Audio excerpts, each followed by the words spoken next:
What's going on, everybody? Welcome back to Blitz Fantasy Football. My name is Ryan Linkletter. Today, we are talking football tiers for the running back position with Danny here. We're talking about running backs, Danny, and this position is the most valuable in fantasy football. We know if we hit at the running back position, we are going to be in for a great season. Danny, what are you expecting to get out of this tier list?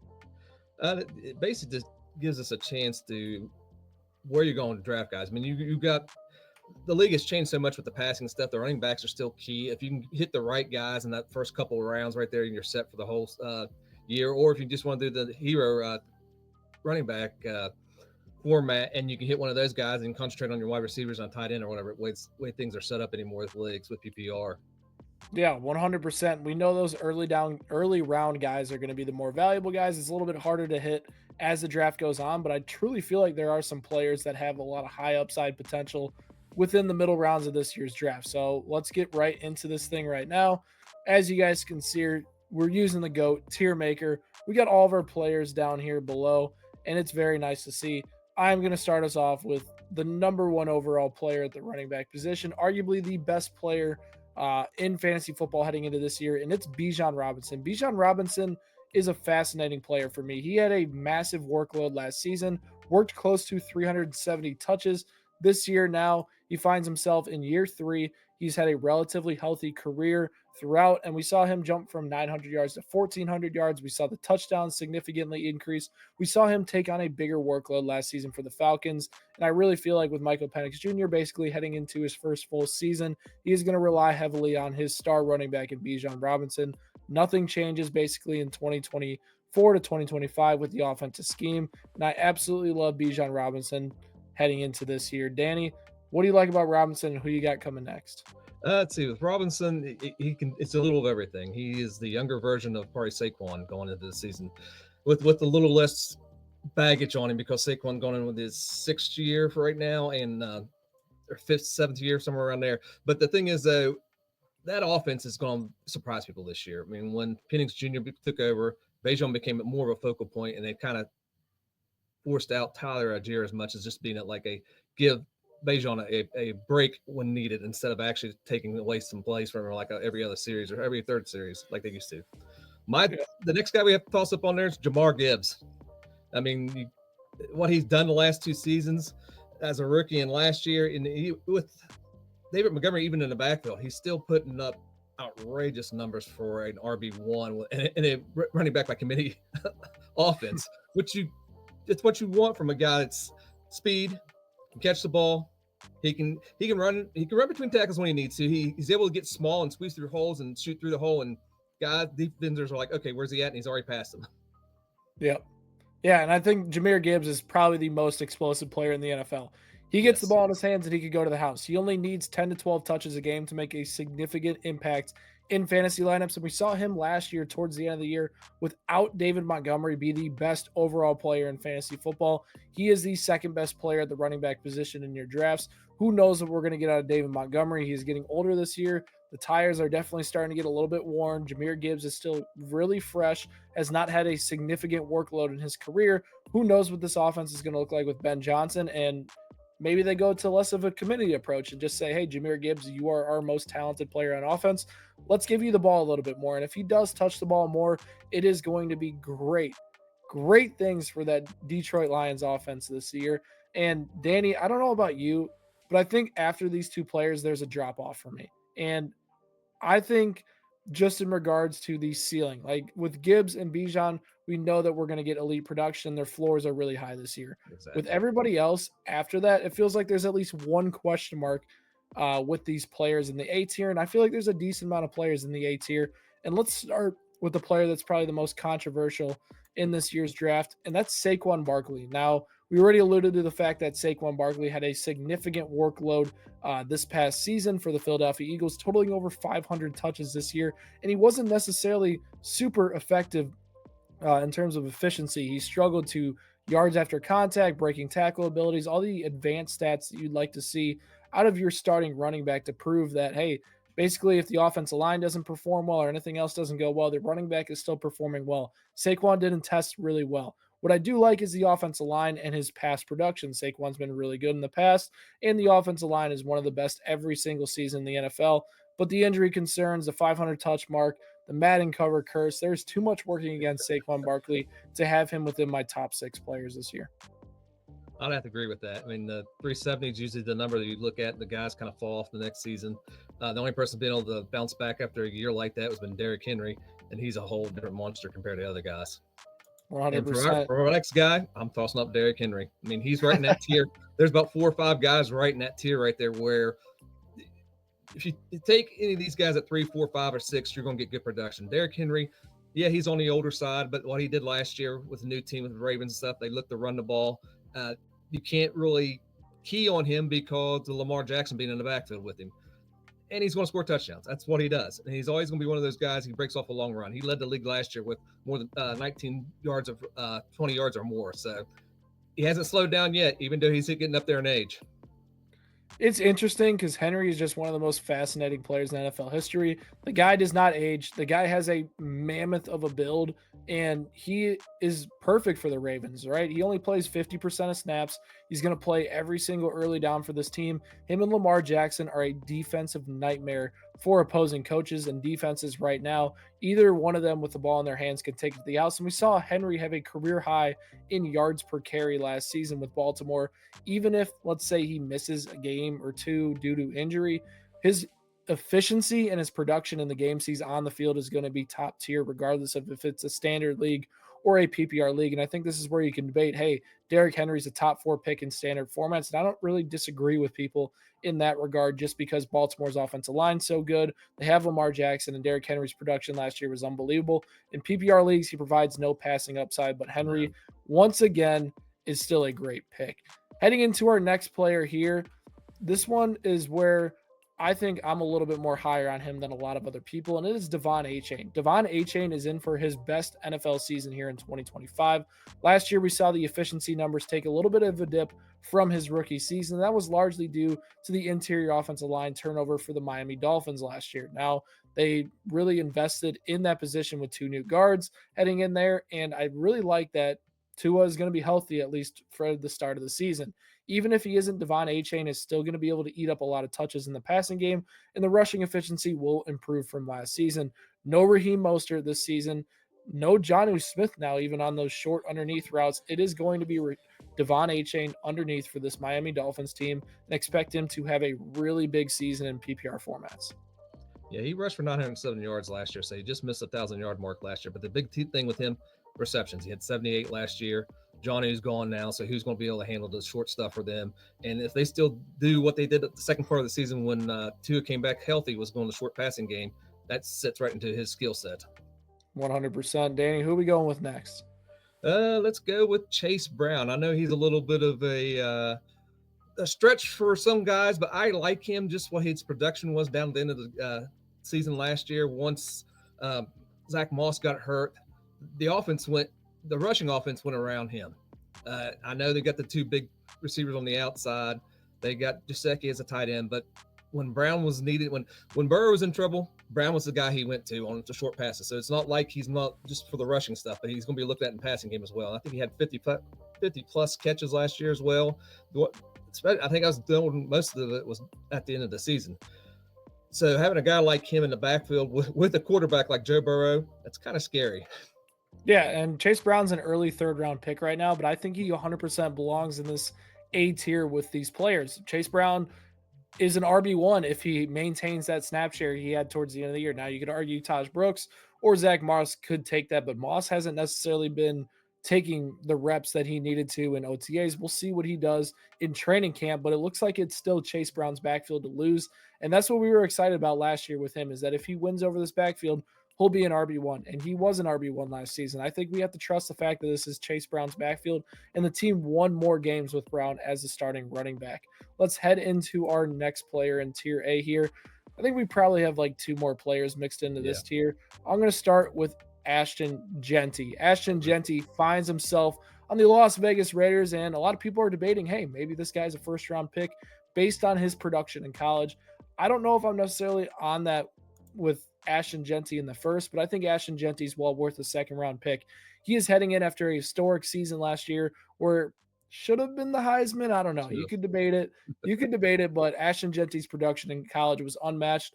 Elite elusive rating, elite break and tackle ability. This guy can do it all. Even in the passing game, is one of the highest graded players according to PFF. And Geno Smith loves to check that ball down to his running backs. Ashton Genty is going to be in for a really nice season in his rookie year for the Raiders. Yes, and plus with Geno being there, it kind of opens up the passing game a little bit. Bowers had that big rookie year last year. You got Jacoby Myers there. They added some young guys to the receiving course. They're not going to be able to concentrate on Genty in the running game. They're going to be able to pay attention to those guys on the outside or Bowers across the middle. So Genty should have some running lanes for the Raiders this year. 100%. Who are we going with next? That's a toss-up for me. Let's go with Christian McCaffrey. I mean, when he's healthy, he can be the number one running back overall. That's the thing. That's always been the thing with him. When he's healthy, he plays, I think it's 15 games. He's been the number one or number two running back throughout his career. He catches the ball. He can run between the tackles. He's got breakaway speed. That's everything you want in a running back. And the way San Francisco likes to run their offense is through their running back as much as they can. And McCaffrey is the key to that offense, I believe. He is the key to listen, Kyle Shanahan's offenses don't go without the running back position. Whoever is the starter for that team is going to be incredibly valuable. Now, McCaffrey does come with his concerns. The Achilles injury is no joke, especially at the running back position. And you basically have to handcuff this guy with Isaac Guerendo here this year. But I think Christian McCaffrey is so good, and he's a player that when he's healthy and on the field, he's a locked-in RB1. This team's offensive line was a little bit inconsistent last year in the run game. I think they'll be better this year. A lot of those guys were younger players. They had a lot of players in and out with injuries. They should be better this year. The 49ers in general should be better this year. They'll be healthier. McCaffrey will be in for a bounce-back season. Let's head into our B-tier players now. These are guys that don't necessarily provide one small risk with them. These are guys with multiple risks that I think are fair and worth talking about and not as safe as the guys in A tier. Josh Jacobs is the first player, and a lot of people could argue him for A tier. And, I probably could hop on that train as well and agree with you in that. But I think Josh Jacobs was really inefficient last season. We saw Aaron Jones so successful with Matt LaFleur in limited touches, and despite that snap share, Marshawn Lloyd gets healthy this year. He has a full training camp now under his belt potentially. Josh Jacobs had a massive workload last year, wasn't particularly effective and efficient, and relied heavily on touchdowns towards the end of the season. I still think he's going to be a really solid running back and probably an RB1 this year, but Jacobs is not necessarily as efficient, as effective as some of these guys in the A tier. I agree with that. Jacobs had 2 games last year where he scored 3 touchdowns. That's part of his production right there. Plus, the Packers went with the wide receiver in the first round this year. They maybe want to go towards a passing game a little bit and gives Jacobs a break a little bit on the offense. And Lloyd being healthy is going to help him be more efficient, but maybe not carry the numbers as he did last year to give him an RB1. He's going to be right on that tier where he's RB1, RB2.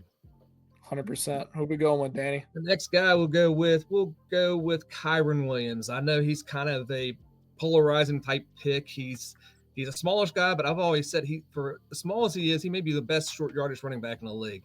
He scores touchdowns. That's the big thing. They get in the red zone, they're giving him the ball. He can catch the ball too, but for his size, they try to rest him as much as they can so he can be more efficient throughout the game when they need him. Yeah, I think Kyron's a nice player. I think the biggest concern I have with him is where he's priced. Yeah. Look, he's one of the least efficient running backs in the NFL, and his goal line touches are awesome, right? Yeah. But he plays 85% of snaps, and he's done that for multiple years now. That's just unsustainable from the running back position. He stayed healthy during all these years. I think, Sean McVay would love to lean a little bit more on another back, and, Williams taking an 85 to a 75% snap share will be a significant decrease in fantasy points. And I just think with his current price as an RB1, it's a little bit hesitant on my end, but the production's unmatched. He's going to be an RB2 regardless if he stays healthy. I think Kyren Williams is a very safe pick. It feels like, though, we're drafting him for his ceiling, and that's a back-end RB1 right now. Let's head into our next player, and it's Jonathan Taylor, a guy that won a ton of people leagues last year. Towards the end of the year, Taylor was just one of the best players down the stretch, carrying fantasy teams after a really frustrating start to the season. And look, here's the deal. Jonathan Taylor's value, it feels like, depends on who's at quarterback. If AR is at quarterback, right, his touchdowns are going to go down. But if Daniel Jones is at quarterback, he might get a little bit more dump downs. He might be able to, be the only guy in the red zone getting the rushing abilities. And Jonathan Taylor is still one of the most, I would say, one of the better runners in the NFL in terms of that. He's not a pass catcher by any means. DJ Giddens could potentially take that role as a rookie, but Jonathan Taylor is still a really solid RB1 for a lot of teams. Just doesn't have that ceiling to, potentially jump into the top 3, it feels like this year. The thing with Jonathan's been injuries. If he can stay healthy, he's very productive. I know last year he missed 2 games, week 5 and 6, I believe it was last year, and wasn't completely healthy till the end of the season. Then he went crazy the last 3 weeks of the season and won some people some championships. So if he can stay healthy, that the line can gel a little bit better. The line was a little shaky last year. He could be. He's one of those guys that could sneak in there and be an RB1. It's just because if the offense starts clicking, I mean, they've got enough talent there. They just need to figure out which quarterback they want to go with. That offense can be very explosive, especially in a division where if you got an offense against some of those defenses, you can win the division and make some noise in the playoffs. 100%. Who are we going with next? Let's go with Kenneth Walker III. Ooh. We'll go with him. Just he's going to be the main guy. I mean, I know Charbonnet is the guy there. They want to get him some more touches, but Kenneth Walker III, he can receive. That's one thing. His receiving game is a little bit underrated, I should say. But he scores touchdowns. He's good between the tackles. He has breakaway speed, even though he's at the end of his rookie contract right now going on. But he's one of those guys that can be kind of sneaky. They may have to rely on a little bit because I'm not sure if Darnold can be the quarterback the whole year. So they may have Milroe in there. And when you get a rookie quarterback in there, that they start leaning on the running back a little bit more.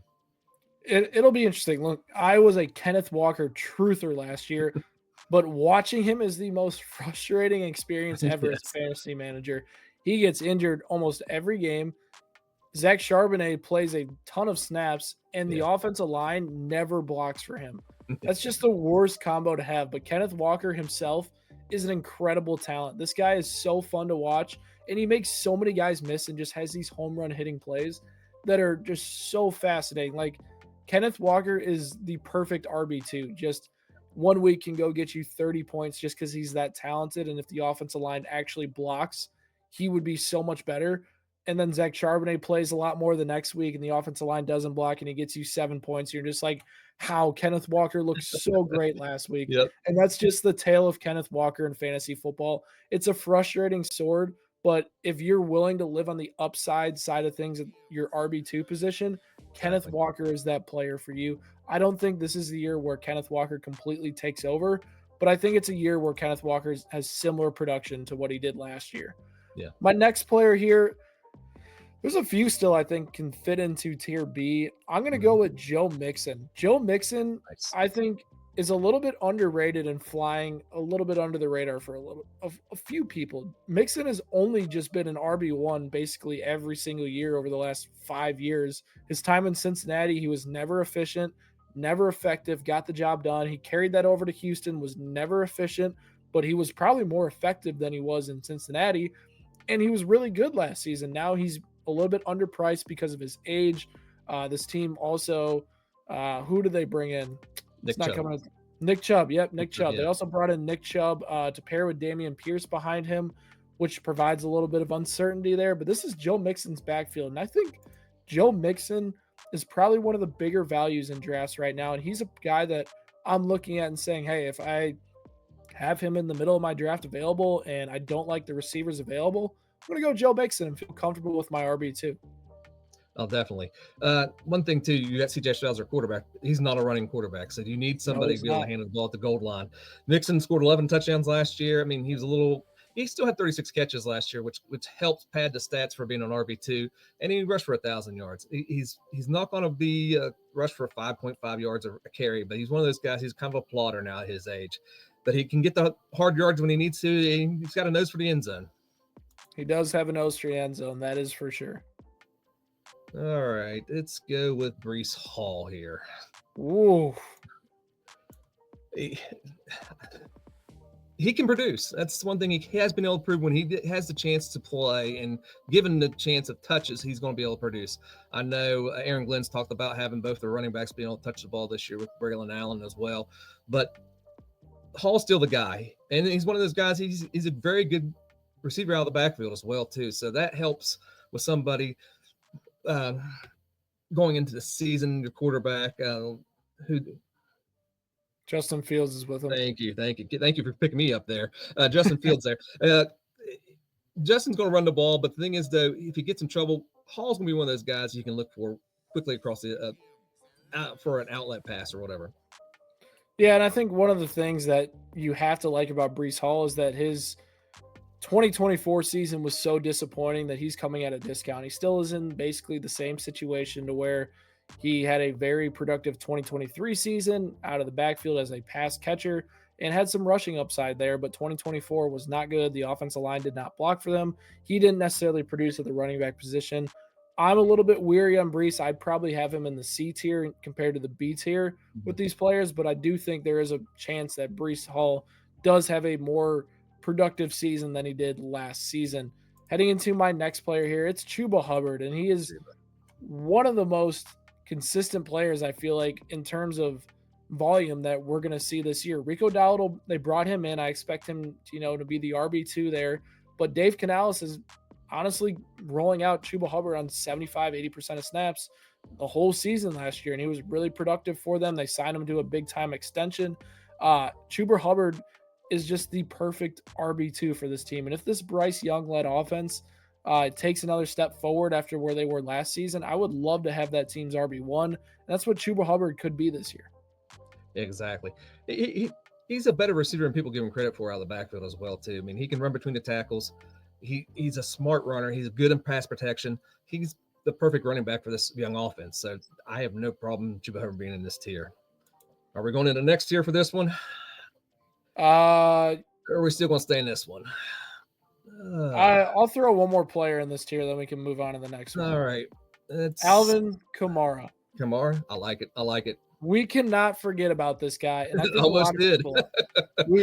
Listen, Alvin Kamara, his worst year of his career was an RB2, right? Yeah. And he's currently being priced as a middle tier RB2. So what that tells me, everybody's worried about his injury history. Everybody's worried about the Saints offense being abysmal. Alvin Kamara lives for PPR formats. This guy lives for Tyler Shuck to dump him down 1-yard checkdowns. And now he has Kellen Moore, who we all saw with Saquon Barkley, and what he's done in the past with running backs is really nice in fantasy football. Even if Alvin Kamara doesn't necessarily have, the snap shares he once did, and Devin Neal's not going to take that away. No. Anybody else in that roster is not going to take it away. Alvin Kamara is one of the few stars left on the Saints team, and why can't he be a middle tier RB2 at his current price? I like it. I think Alvin Kamara is just flying under too many radars right now. Yeah, exactly. If you can get him in the third round, I think it's a steal right now. I took him in one dynasty league right now. I took him as my first running back because I kind of went with wide receivers at the early one, but he still can produce. I mean, he's still going to catch 60, 70 passes. He's still a good runner. He's still has some speed for it. He's getting a little long on the tooth right now, but he still has some speed to him. They've already said he's going to be the main part of the offense. So I have no problem with Kamara being in this group as well. Almost looked past him, we did. Yep. Who are we going with as a leader of C tier? It's a C tier. It's good, James Conner. I mean, I I like it, but don't like it. Connor's one of those guys. He's getting a little bit older. He has Trey Benson looking down his back, but he produces. That's one thing. I mean, when you're drafting running backs, you're just looking for somebody that can produce points for you week in, week out. Connor's one of those guys. When he can give you 10 points a week, but then when he has his big weeks, he's going to have a couple touchdowns, 3 or 4 catches and stuff. Next thing you know, he's got 21 points. He's winning a week for you, and that's what you want for a guy that you're drafting in the 3rd, 4th round. Yeah, and I think one of the more fascinating parts about him in general is that he was just so good last season. He didn't get hurt. And everybody's like, man, that's the James Conner we have to expect. It's not, guys. James Conner struggled with injuries his whole career. It's just not going to be a thing that happens, throughout. The next player I'm going with is RJ Harvey, a popular pick among the community right now. And he's a B-tier potential type player. I mean, Sean Payton's been incredibly good with running backs throughout his career. RJ Harvey steps in after 1,500 yards at UCF, one of the higher elusive gradings coming out of there. I just think he's a perfect fit for what Sean Payton wants to do. Now, J.K. Dobbins knocks his value down a little bit. I think he'll be more of a timeshare than he once was when they drafted him, but this is the guy they wanted. They went out and got him. He is going to be a big part of this Denver Broncos offense, and don't let anybody convince you otherwise. All right, I'll bring up another rookie running back. Let's go Caleb Johnson with the Steelers. Bang, the safest player according to Ryan Linkletter. Yeah, one of your guys right there. Yeah, well, one thing that's nice, he's probably gonna be the early down guy, and he's gonna basically take what Najee Harris' role was with the team. And Najee's been an RB2, a lower end RB1 his whole career. You could take that from rookie running back with the offense being more run oriented these past few years, that he could easily have 1,000-yard season. And did he really? I mean, it's going to be one of those ones you don't realize he did it. Yeah, I mean, it was similar to what Najee did. Like, Najee was never like the most efficient guy in the league, but he got the job done, was an RB2 every year. Caleb Johnson's priced as an RB3. He's going to be an RB2. The next player, the RB2 definition, David Montgomery. Montgomery always has a lot of early down upside in a high volume Detroit Lions offense. He is a focal point of this team. I know we talked about Gibbs as the focal point of the offense as well. David Montgomery has just as equally of a role as as Gibbs has had over the past few seasons. And Montgomery's been really good in fantasy because of that. He's priced at a discount now. He's a solid player, and I think he's definitely someone a lot of people are considering in this draft. And he's been, when he has played it, they've almost split 50-50 when he's been on the field. His thing has been when he's been injured. When he's been injured, Gibbs has basically took over and just wowed people. But when he plays, they split it. Just the idea is he doesn't get the explosive plays like Gibbs does. Yep. For our next guy, let's go with Bucky Irving. I know he's one of those guys. He had a great Hold up. I'm saving Bucky Irving for his own tier. Oh, okay. We're saving Bucky for his own tier. Save him. Save him. Okay, sorry. Get back in here. Let's go here. Let's go with another rookie. Let's go with Marion Hampton. I mean, they just came out with news that Najee had an injury with some fireworks this past weekend, so maybe that hurts him a little bit going in and maybe get Hampton a leg up. They want to run the ball in San Diego. Not San Diego, sorry, with the Chargers. They getting old school on you right there. But they want to run the ball. I know that Vlad had a big year last year for him in the receiving game, and it's what they want is to set up the pass with the run. That's just something Harbaugh's wanted to do since he's been in the league. He tried to do it at the beginning of last year. Then once Herbert got healthy after being hurt at the beginning of last year, they opened up the offense, threw the ball, realized it was what they could do. But now you got two guys there, Hampton and Harris. But Hampton, I think, is going to be your lead guy. Yeah, I think Hampton's going to be in for a really solid year. I mean, they spent a first-round pick on the kid. He was my second-grade running back coming out of college. Perfect scheme fit for him there. And who knows, maybe Najee Harris being out a little bit longer makes him more valuable to start the year.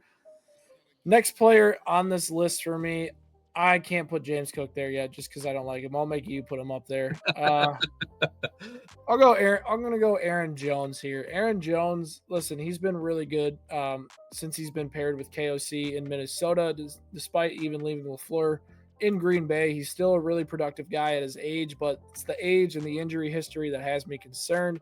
Jones was not one of the more efficient guys in the NFL last year.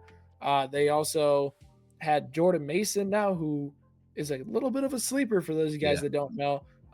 Aaron Jones isn't necessarily the most flashy, and he's not necessarily prime Aaron Jones at this point in his career. No, and the Vikings have always been able to run a two running back offense. I mean, when they've had Madison and Dalvin Cook there, Dalvin got most of the carries, but Madison was always getting the third time they get the ball on offense, and he would be the one carrying the ball. But I think Jones is still the guy. Mason's going to be a sleeper. I think they pair up well. Jones is still going to be able. He can pass protect. He can run between the tackles. He still receive the ball. He's not as fast probably what he was a few years ago, but he's still a very quality RB2 running back. 100%. Who are you going with next? I'll bring up James Cook. I know you don't like him, and I'm certainly in that way a little bit too. It's hard to overlook his production last year. I know he leaned heavily on touchdowns for most of his production, but that offense is the Bills' offense. They score points. Somebody's going to have to score the points in that offense if it's not Allen. So you need somebody else in there to be able to run the ball. Ray Davis is there as well, which may hurt him a little bit, but James Cook right now is still the number one guy until we get more news out of training camp. Listen, I'm not going into my draft saying I can't draft James Cook. He just has to come at a discount. Like, Yeah. there's a lot of players that I would pick ahead of James Cook right now because I know the regression's coming. I know he's priced at a premium right now because of that. I just can't buy myself into investing James Cook at his current ADP. TreVeyon Henderson. Let's do both the teammates right here to close off this tier. TreVeyon Henderson and Quinshad Judkins. Henderson, one of the most explosive playmakers in the NFL, reminds me of a baby Jahmyr Gibbs and a baby Jamal Charles. That will play. And now he heads to New England where they don't necessarily have a ton of playmakers on that team. So I think his outlook is very, very safe in terms of PPR formats. I think he's worth, saying hey, TreVeyon Henderson's my RB3 on my team. And he has the potential to be an RB1. He also has the potential to just be really frustrating with high spike weeks. But TreVeyon Henderson has the talent. Then Quinshad Judkins is almost completely different. Judkins is going to have a ton of volume, but the team around him doesn't seem like it's going to be very consistent this year. Judkins, really good production in college, but we'll see what we get on a bad Browns team. Exactly. With Henderson, you still got Ramondre there, Stevenson, so you're able to give him some breaks that he's not being overworked. They can use him to the best of his skills. And with Judkins, yeah, the offense is kind of questionable going in. I mean, I know a lot of the pundits are saying they'll be lucky if they win 5 games this year, and that doesn't sound great for a running back coming into the league. No, it's never a great sign for running backs. Who are we going a D tier here? Let's see here. Who do we want to go with? Let's go with Brian Robinson Jr. I know maybe a little early for him, but he's still the lead guy in that offense. You got Jaden Daniels, you got Austin Eckler. I mean, guys that to be able to get touches, but he's still one of the guys that he's getting that first touch for them in the offense. He borderline 1,000-yard rusher if he gets some more touches, but the way their offense is set up, it's through Jaden Daniels, and Robinson's just complementary to their running game, in my opinion.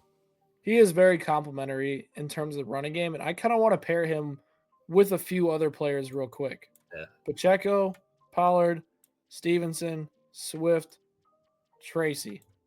All of these players are basically a copy and paste of each other. Yes. Right? Yes, Tony Pollard is probably one of the more safe options out of these guys because we know he's probably going to play the most to start the season. Yeah. Pollard was pretty good last year, but all of these players are basically have RB2 production in the past in their careers. We don't know what their backfield situation is like because they've struggled in the past year or their offensives have struggled, and they're really risky picks because of that. Now they're also priced at discounts because of that. They are the players that are officially in the RB dead zone that you do not want to have in your starting lineup because these are the least safe players to have in fantasy football right now because their outlooks are incredibly scary. Out of these players, I would say Isaiah Pacheco probably has the highest ceiling just because last year really felt like he lost his value because of his injuries. Now, he does have a ton of competition. Kareem Hunt is probably going to play a lot this year. And you also have Brashard Smith, who seems like he might be a third down guy for the Chiefs, but we'll see. What do you kind of think of this pairing of the group here? Yeah, it's got – if you're in a league where you're running 3 utility spots, these guys would be one of those guys perfect. You just look for them. Can they score me 10 points that week? It's all I need from them. And if you get 10 points or you get more, that's perfect. They're guys that's going to start. They're going to play a good bit. I mean, they're going to see touches, and that's what you want with the guys in this tier. Be able to get touches and give you scores some points, especially if you're playing in one of those leagues where you're starting 10 guys or 11 guys or whatever with multiple utility spots. 100%. All right, let me put everybody here in the E tier except for one player real quick. We'll fill this out. Listen, E tier, and there's some players missing from here, like Tajay Spears. You have Kareem Hunt missing as well.